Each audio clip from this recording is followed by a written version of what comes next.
Cerita mempersembahkan Sabda Pandita Ratu.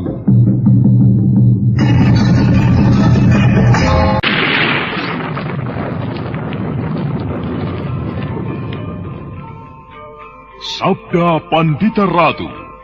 Naskah ditulis oleh Pondra Swasti Langit, diolah oleh Agung Bahrodi, didukung oleh artis-artis terkemuka Ferry Fadli, Eli Ermawati, M. Abud, Ivone Rose, dan lain-lain.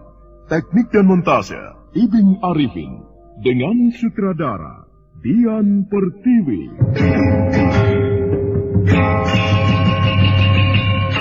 Sabda Pandita Ratu. Kali ini dalam episode ke-20 dengan judul Rembulan dan Matahari.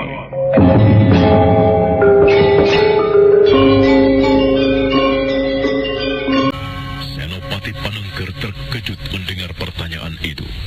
Senopati Panengger bahkan sampai harus menggeser duduknya untuk mendapatkan keyakinan atas apa yang baru diucapkan oleh Senopati Diposari dan Rudra Bondo, bahwa Ken Dedes tidak berkeinginan kembali ke Singasari adalah hal yang tidak pernah terbayangkan sebelumnya dan tentu sangat merepotkan. Bagaimana, Adi Senopati Panengger? Aku tidak pernah membayangkan sebelumnya, Kakang. Tentu saja, jika Tuan Putri berkeinginan seperti itu, akan merepotkan sekali. Baginda tentu akan marah kepadaku. Lalu, apakah yang akan kau lakukan jika kau menghadapi keadaan yang seperti itu? Tentu sangat tidak bijak kalau kau memaksa Tuan Putri untuk menuruti kehendakmu. Wah, merepotkan sekali, Kakang. Yang mungkin kita lakukan adalah dengan membantu Tuan Putri mengendapkan hatinya, menyarankan kepada Tuan Putri untuk mau mempertimbangkan lebih jauh lagi. Sebenarnya, yang kita saksikan tak lebih adalah sebuah persoalan keluarga. Tetapi karena keluarga itu menyangkut Sri Baginda, Raja Singasari, maka semua orang bagai ikut terlibat karenanya. Iya, benar. Jika Tuan Putri Ken Dedes tidak bersedia kembali ke Singasari, maka keadaan akan semakin kacau. Ken Umang akan berbuat seenaknya. Yang mungkin akan beranggapan bahwa istri raja hanya ia seorang. Bahkan Ken Umang akan mempengaruhi Baginda untuk mengangkatnya sebagai Garwa Prameswari atau Permaisuri. Jika Ken Umang diangkat menjadi Permaisuri, maka dengan sendirinya anak yang lahir dari rahimnya akan menjadi Pangeran Pati. Dengan demikian jelas, keinginan Tuan Putri Ken Dedes yang tidak ingin kembali ke Singasari itu harus dicegah. Bahkan bagaimanapun caranya, Anusapati harus mendapatkan kembali haknya sebagai Pangeran Pati. Kita semua berkewajiban untuk membantu meletakkan hal itu pada tempat dan keadaan yang seharusnya. Ya, benar. Sang waktu terus beranjak berlalu saat yang ada dipergunakan oleh Diposari dan lebih-lebih Rudra Bondo yang terluka untuk beristirahat sebaik-baiknya setelah mereka mengalami keletihan dan penat yang luar biasa karena memanjat tingginya Gunung Kelut.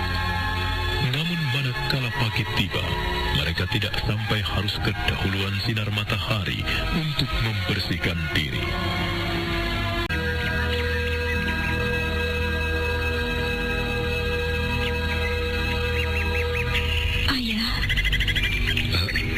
Bagaimana, Ken Dedes? Aku tidak bisa menahan lagi keinginanku, Ayah. Aku ingin segera berangkat menengok anakku pagi ini juga. Apakah tidak sebaiknya keinginan itu kau tunda, Ken Dedes? Tidak, Ayah. Aku tidak sabar lagi. Izinkan dan berilah aku berkat pangestumu. Aku akan membawa segenap prajurit yang mengawalku untuk pergi ke kaki Gunung Gangsir. Sebenarnya lah, alasan kepergianku meninggalkan kepada Baginda untuk menengok kampung halaman ini adalah sebuah cara agar aku bisa pergi ke Gunung Gangsir. Aku akan membawa Anusapati pulang. Dan untuk selanjutnya, izinkan aku tinggal bersama ayah di sini. Aku tidak mungkin kembali ke istana di mana di sana terdapat bahaya yang akan mengancam anakku. Sebenarnya, ayah akan mengatakan bahwa kau telah bersuami, Kendedes. Telah ada orang yang memilih hak atas dirimu. Orang itu bukan lagi ayahmu. Sebaiknya kau harus mempertimbangkan kembali keinginanmu itu. Apa yang kau lakukan itu tidak menyelesaikan masalah, Kendedes. Tetapi, apakah aku harus membiarkan anakku berada di dalam bahaya? Apakah ayah tega? Cucu ayah diintai setiap waktu untuk dibunuh. Ayah, bermula aku adalah gadis dari Panawijin. Maka biarlah aku kembali ke asalku di Panawijin. Aku tidak perlu merasa canggung dan aneh dengan asal muasalku. Karena aku pernah menjadi istri seorang Akuwu dan bahkan seorang raja. Tidak, ayah. Aku tidak akan kembali ke istana lagi. Aku akan kembali tinggal bersama ayah di sini.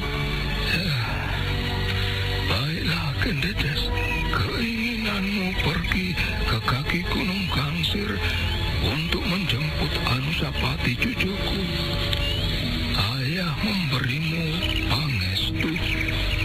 Akan tetapi, untuk keinginanmu kembali berada di Panawijin, kau harus membicarakannya lebih dulu dengan Sri Baginda.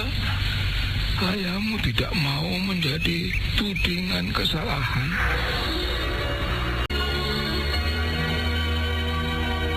Senopati Panengger, Hamba Tuan Putri. apakah kau merasa keberatan jika aku memintamu untuk bersama-sama kita melanjutkan perjalanan menuju ke kaki Gunung Gangsir? Hamba Tuan Putri. Hamba bersama segenap para prajurit siap untuk mengawal Tuan Putri kemanapun, serta untuk menerima perintah apapun. Baiklah, Senopati. Pagi ini, aku berkeinginan untuk melanjutkan perjalanan ke kaki Gunung Gangsir. Konon kabar yang aku terima, anakku sekarang berada di sana, di dalam asuhan seorang panembahan yang baik hati. Bagaimana? Kami semua akan mengawal Tuan Putri. Terima kasih. Dan bagaimana denganmu Kakang Senopati Diposari dan Rudro Bondo? Hamba Tuan Putri. Hamba sangat sependapat jika Tuan Putri memutuskan untuk pergi ke kaki Gunung Gangsir, menengok putra Tuan Putri yang berada di sana. Namun, hamba berdua mohon maaf, karena harus segera kembali ke Singasari melaporkan tugas hamba kepada si Baginda. Dengan demikian, tidak bisa ikut mengantar dan mengawal hingga sampai ke Padepokan Dandang Kandaga. Tidak apa, Kakang Senopati Diposari. Aku memaklumi hal itu. Kakang memang seharusnya lebih mementingkan tugas dari Baginda.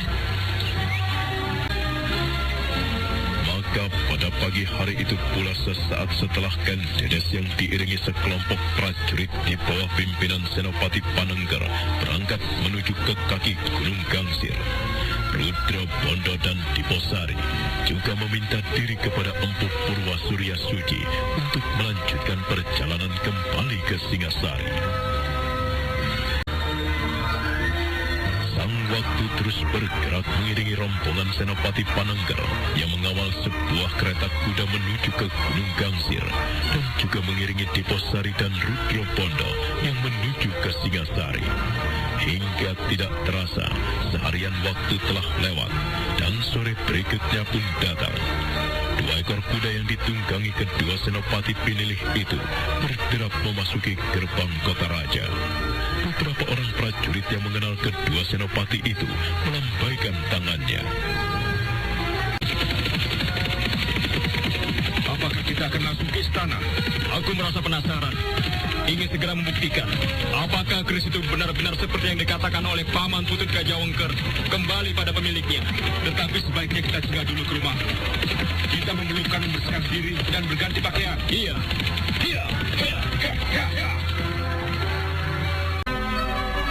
Kau telah kembali, Senopati Diposari. Hamba mengaturkan sembah, tuanku. Aku terima sembahmu. Hamba juga mengaturkan sembah, tuanku. Aku terima, Rudro Bondo. Senopati Diposari dan Rudra Bondo telah berada di Paseban dalam istana. Baginda yang menerima laporan kehadiran kedua senopati itu segera menerimanya. Rudra Bondo dan Diposari berdebar-debar. Jantung mereka serasa menggeletar di saat akan melaporkan hasil perjalanan mereka. Diposari melirik ke pinggang Sri Rajasa. Namun Baginda Singasari itu ternyata tidak mengenakan sebuah keris. Benarkah kau baru saja datang Diposari dan Rudra Bondo? Hamba, tuanku. Di saat hari menjelang sore, hamba memasuki gerbang tapal batas kota Raja Singasari. Kami berdua memerlukan singgah di rumah untuk membersihkan diri. Bagaimana dengan tugasmu? Hamba, tuanku. Hamba berdua dengan Kakang Senopati Rudra Bondo telah berusaha sebaik-baiknya untuk melaksanakan tugas tuanku. Namun, di luar kemampuan hamba jika terjadi sesuatu yang aneh pada keris itu. Kami berdua berhasil memanjat sampai puncak Gunung Kelut. Namun keris itu lenyap tiada bekasnya ketika hamba lemparkan ke dalam kawah. Benar apa yang dikatakan oleh Adi Diposari, tuanku. Keris itu raib menjelang menyentuh permukaan kawah, meninggalkan asap kekuning-kuningan. Kapankah peristiwa itu terjadi? Kemarin, di saat tengah hari, tuanku. Sebuah kejadian yang aneh. Sama anehnya dengan ketika kemarin siang, keris itu tiba-tiba sudah berada di pangkuanku. Senopati Diposari dan Rudra Bondo terkejut mendengar jawaban dari rajanya. Dengan demikian terjawab sudah teka-teki yang selama ini menggoda mereka. Ternyata benar, seperti yang telah dikatakan oleh Putut Gajah Wengker yang menyusul ke kaki Gunung Kelut. Ternyata keris itu memang mempunyai jiwa dan kehendak. Keris yang dibuang ke kawah gunung itu ternyata kembali kepada pemiliknya. Senopati Diposari dan Rudra Bondo diam menunggu.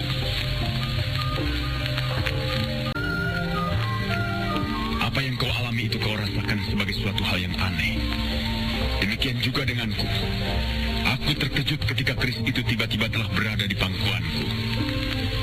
Namun dari semua keanehan itu, nampaknya hanya ada sebuah jawaban, yaitu keris itu tidak mau dilarung. Keris itu memilih kembali kepadaku. Hamba, tuanku. Semula hamba memang menduga demikian. Keyakinan itu kini menjadi jelas setelah tuanku sendiri yang mengatakan. Kenapa dengan lenganmu, Rudra Bondo?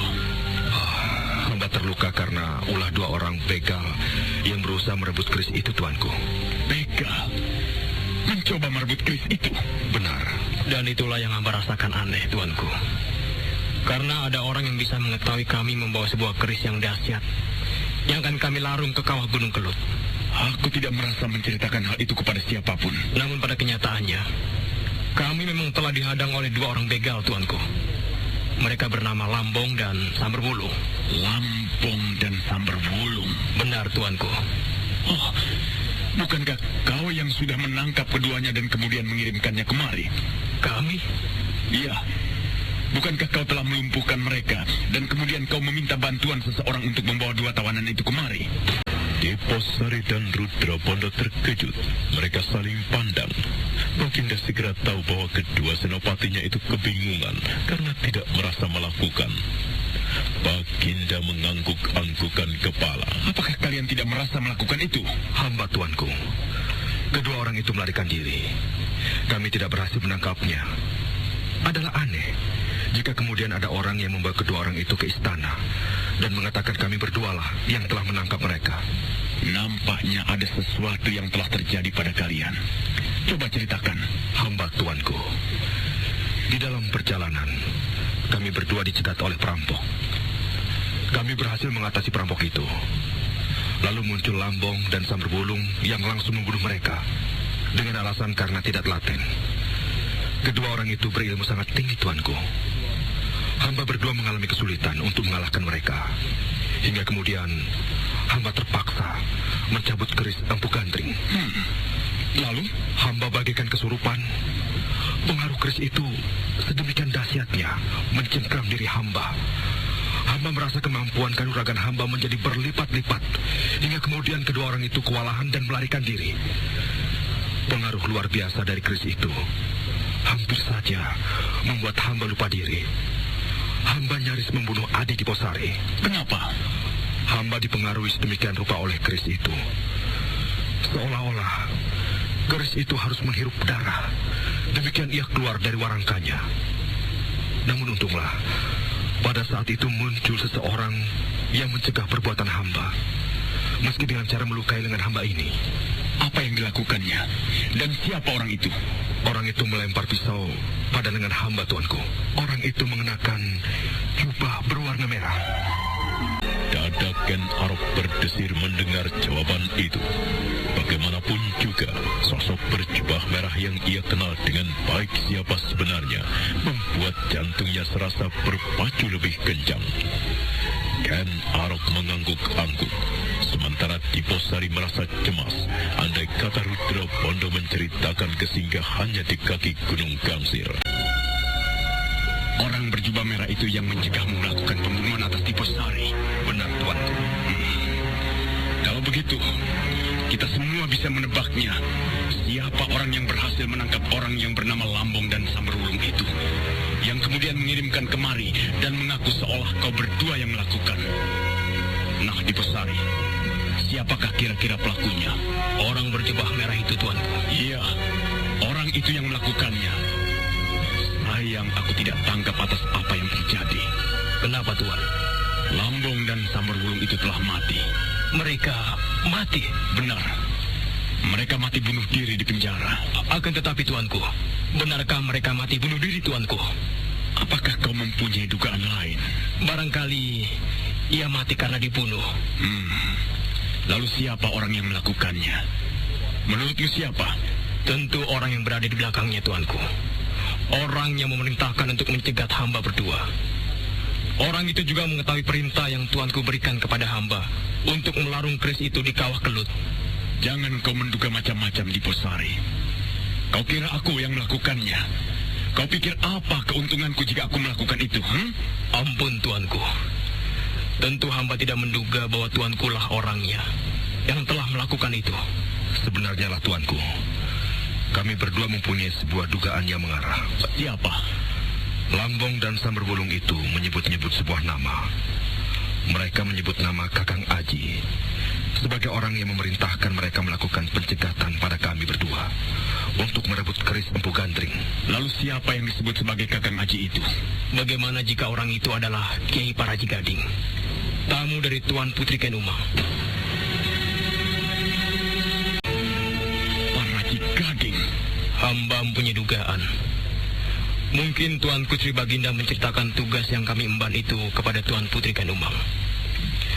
Dan dengan demikian, ada kemungkinan pula Tuan Putri Ken Umang menceritakan kembali kepada Kiai Paraji Gading. Dan orang itulah yang kemudian memerintahkan kepada orang-orangnya, yaitu Lambong dan Samberwulung untuk mencegat hamba. Nampaknya orang berjubah merah itu tahu persis bahwa orang yang berada di belakang kedua orang itu berada di dalam istana. Itulah sebabnya kedua orang itu dikirimkan kemari. Dan tampaknya pula kedua orang itu dibunuh adalah untuk menghilangkan jejak. Jangan sampai kedua orang itu bisa diperas keterangannya. Nah, demikianlah, tuanku. Masuk akal. Tetapi aku tidak merasa menceritakan apapun kepada siapapun tentang tugas yang kalian bawa itu. Juga kepada Ken Umang. Tetapi entahlah, barangkali aku lupa. Namun demikian aku akan menelusurinya. Sebab bagaimanapun juga usaha pencegatan atas kalian dan lebih-lebih usaha untuk merebut keris Empu Gandring itu dari tangan kalian, itu sama halnya dengan melecehkan aku, Raja Singasari. Hamba, tuanku. Orang itu masih berada di dalam istana. Namun untuk sementara aku tidak akan memanggilnya. Aku akan memerintahkan untuk selalu mengawasi orang itu. Juga mohon dipertimbangkan, tuanku. Orang yang bernama Paraji Gading itu menguasai sebuah ilmu yang langka, yang hanya orang tertentu saja yang menguasainya. Ilmu yang membuat orang bisa menghilang.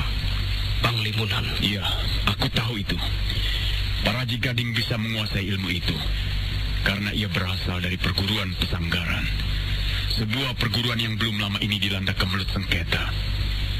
seorang murid dari perguruan itu yang bernama Kameswara juga mampu melakukannya. Dia bisa menghilang. Bukankah kau mengenalnya di Posari? Hamba, tuanku. Hamba mengenal pemuda itu. Seorang pemuda yang luar biasa. Yang pada waktu itu membantu aku Tunggul Ametung untuk meredakan perbuatan perampok yang meresahkan. Perampok budiman yang membagi-bagikan hasil rampokannya. Perampok yang mengaku bernama Boga Sampir, yang setiap perbuatannya selalu meninggalkan ciri-ciri yang gampang untuk diingat. Berkuda putih dan berjubah putih. Ken Arok, Raja Singasari itu tersenyum. Ken Arok tahu bahwa orang yang dimaksud sebagai perampok itu adalah dirinya sendiri. Demikian juga dengan Rudra Bondo. Senopati Kediri itu masih ingat betapa Ken Arok juga pernah mengguncang Kediri dengan ulahnya dan membuat perang Kertajaya. Perampok berkuda putih dan berjubah putih untuk beberapa saat lamanya telah membuat pening Kertajaya. Maka demikianlah pembicaraan antara Diposari, Rudra Bondo dan Ken Arok terus berlangsung. Namun dengan pintarnya, Diposari dan Rudra Bondo tidak menyebut kunjungannya kepada Padepokan Dandang Kandaga. Sementara sang waktu terus beranjak lewat.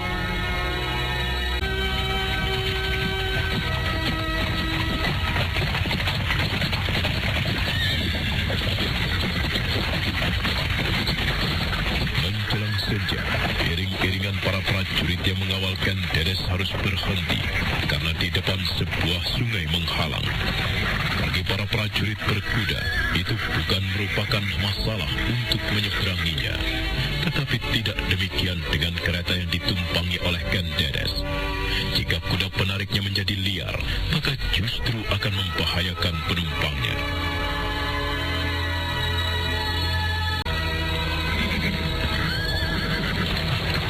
Ampun, Tuan Putri. Ada apa, Senopati Panengger? Kita terhalang oleh sebuah sungai. Apakah tidak mungkin diseberangi? Hamba Tuan Putri, tentu bisa. Namun hamba mohon Tuan Putri berkenan untuk kami tandu menyeberangi sungai. Sementara para prajurit akan berusaha membawa kereta menyeberang. Terserah apa yang kau anggap baik, Senopati Panengger. Maka demikianlah, untuk menjaga-jaga sampai terjadi sesuatu yang tidak diharapkan karena kemungkinan kuda yang liar karena derasnya air, maka Ken Dedes terpaksa ditandu oleh 4 orang prajurit menuju ke seberang. Beberapa orang prajurit menyeberangkan kereta sambil menenangkan kuda penariknya. Usaha itu akhirnya berhasil. Namun langit di sebelah barat telah membayang senja.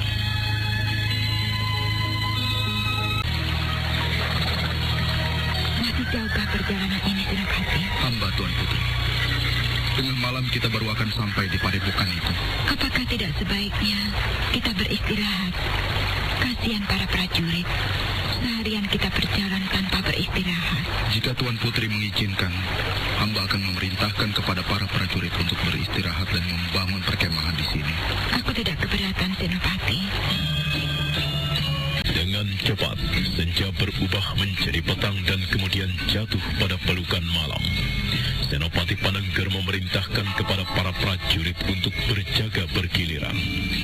Nampak 5 orang prajurit berjalan hilir mudik sambil memperhatikan suasana dengan cermat.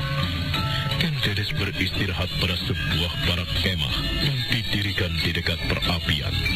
Sementara para prajurit yang bertugas mengurusi ransum mempersiapkan makanan untuk semua prajurit yang ada. Dan waktu pun terus bergerak. Apa yang kau perhatikan, prajurit? Langit, Kilurah. Kenapa dengan langit? Mendung tebal. Jika hujan turun, bukankah perkemahan Tuan Putri Ken Dedes itu tidak memadai? Dengan mudah air akan menerobos ke dalam kemah. Apakah tidak sebaiknya sebelum hujan itu terjadi, segera diambil tindakan langkah pengaman, Kilurah? Kau benar, prajurit. Satu hal lagi, aku mencurigai sungai ini. Sungai? Mengapa kau curigai? Iya, sungai di lereng gunung. Ada kalanya melahirkan hal-hal yang tidak terduga. Banjir bandang misalnya.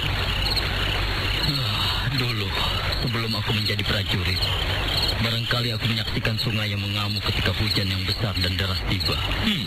Mengapa pendapatmu itu tidak kau sampaikan dari tadi? Tadi belum mendung, Ki Lurah. Iya.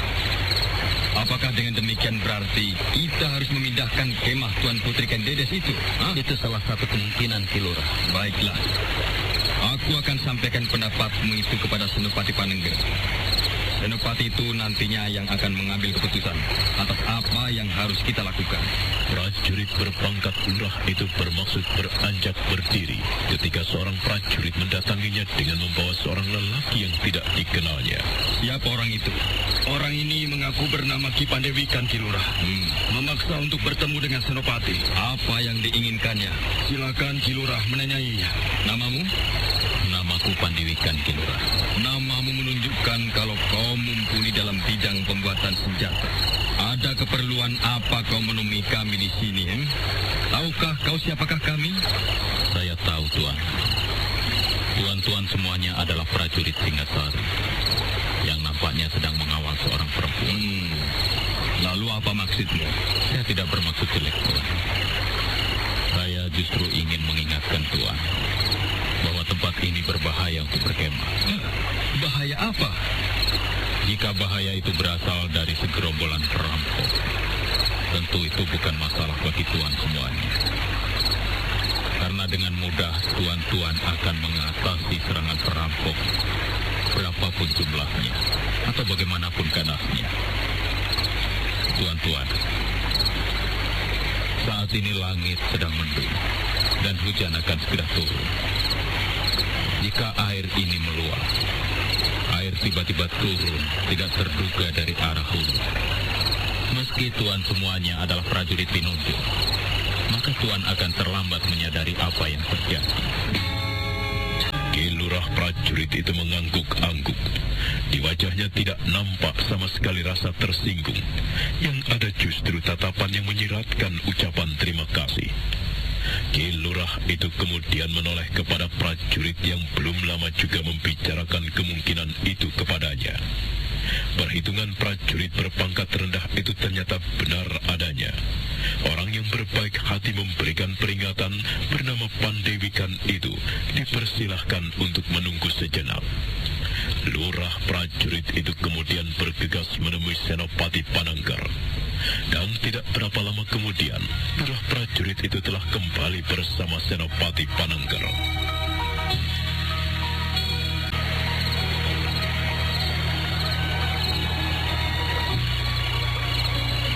Aku telah mendengar saranmu dari lurah prajurit. Tetapi ulang, aku ingin mendengarkan sendiri darimu. Sebenarnya lah Tuan Senopati, saya menyarankan agar Tuan Senopati bersama para prajurit pindah dari tempat ini. Jika hujan turun, sangat berbahaya. Air bah yang turun sanggup menghanyutkan batu sebesar gajah sekalipun. Terima kasih untuk saranmu itu, Kisanak Pandewikan. Menurut pendapatmu, di manakah tempat yang aman untuk kami? Atau mungkin kau memiliki sebuah rumah di sekitar tempat ini, Ki Pandi? Kalau kau tidak keberatan, kami hanya akan menitipkan junjungan kami itu untuk berteduh. Sedangkan kami para prajurit, Kisanak tidak perlu memikirkan. Kewajiban saya atas sesama adalah untuk saling menolong. Mari, di balik bukit itulah saya tinggal. Maka demikianlah Senopati Panengger yang kemudian memperhatikan keadaan, menimbang tempat itu memang berbahaya untuk mendirikan perkemahan. Mendung semakin tebal, oncor yang dinyalakan bahkan tidak sanggup untuk menerangi tempat itu. Kilat yang kemudian disusul dengan ledakan petir mendorong Senopati Panengger untuk segera mengambil tindakan. Saudara pendengar, untuk mengetahui jawabannya, ikutilah kelanjutan kisah ini dalam seri berikutnya.